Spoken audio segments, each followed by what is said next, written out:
भारत सरकार भिड़िले अंटा एलपीजी उत्पादन 10% वृद्धि नहीं घोषणा कले। एलपीजी उत्पादन प्राय 10% वृद्धि पाई। यह सहित विभिन्न उत्सरू भारत में एलपीजी एवं एलएनजी नूतन पठान आसूची एवं आगामी दिन में आहरी अधिक आसबार आशा करा।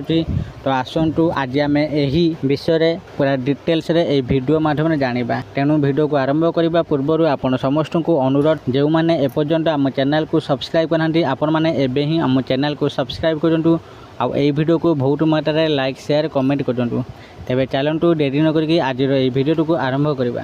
गत किछि दिन धरी वाणिज्यिक गैस सिलिंडर अभाव को नहीं होटेल एवं रेस्टोरेंट मालिक मानक मध्य बढ़ुवा चिंतार एवं अंत होगाकू जाउची।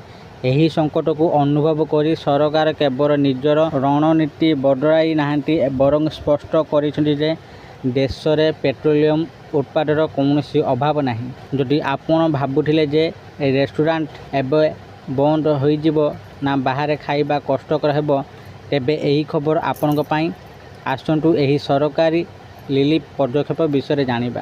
रेस्टोरेंट मालिक मानक पई बहुत भल खबर। सरकार वाणिज्यिक ग्राहकों समस्यार समाधान पई एक 3 सदस्य विशिष्ट कमिटी गठन करछन्ती। एथिरे आईओसी एचपीसीएल एवं बीपीसीएल कार्यनिर्वाही निर्देशक ईडी अंतर्भुक्त।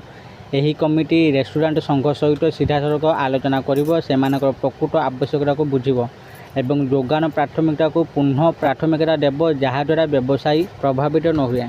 घरोई गैस उत्पादन 10% वृद्धि पाई। सरकार पुनः प्राथमिकता रणनीति फलप्रद होउची।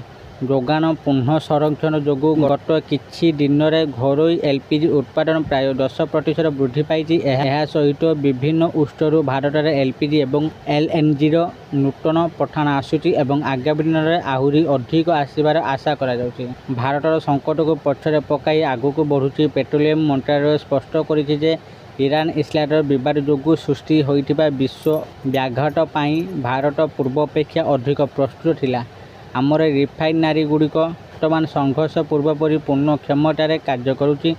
भारत एवं हरमुज प्रणाली व्यतीत अन्य सुरक्षित उत्सरू यार 70% असरित तैल जोगान पाउची। सरकार विश्वास करती जे यही विश्व संकट समाप्त होगा पर भारत अन्य देश मान तुलन में शीघ्र एवं भल स्थिति रहिबो। कौनसी रप्तानी प्रतिबंधक नहीं। वर्तमान विश्व तेल पेट्रोलियम उत्पाद रप्तानी उपर प्रतिबंधक लगाइबा पई कौनसी निष्पत्ति निया जाय नहीं। यह स्पष्ट करे जे भारत में पर्याप्त स्टॉक अच्छी एवं परिस्थिति संपूर्ण नियंत्रण अच्छी।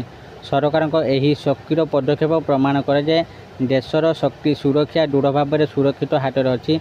घरोई रोषई घर सुगम भाव चलुवा बेले रेस्टोरेंट एवं कमर्शियल क्षेत्र आवश्यकता एवं प्राथमिकता भित्ति पूरण कर। तेणु सरकार गैस फ्रंट रे एक युद्ध कोठरी प्रस्तुत करिथिबारु आपनक प्रिय रेस्टोरेंट जाई आपनक खाद्यर मजा नियंतु। आशा करछि आपण मानकु आज रो भिडियोटी निश्चित भाव में भल लागिथिबो आ आपण माने भिडियो देखि सब किछि बुझि जाइथिबे। जदि आपण मानकु ए भिडियोटी भल लागिथा दया करी ए भिडियो को बहुत मात्रा लाइक शेयर और कमेंट करंतु। आ जे माने एपर्यंत आम चैनल को सब्सक्राइब करनांती आपण मानकु अनुरोध आपण माने एबे ही आम चैनल को सब्सक्राइब करंतु। आज पई एतिके फोन देखाबो आ एक नुवा भिडियो रे सेते पर्यंत मु दीपू आपण मानकर विदाय नउची। रहुची धन्यवाद।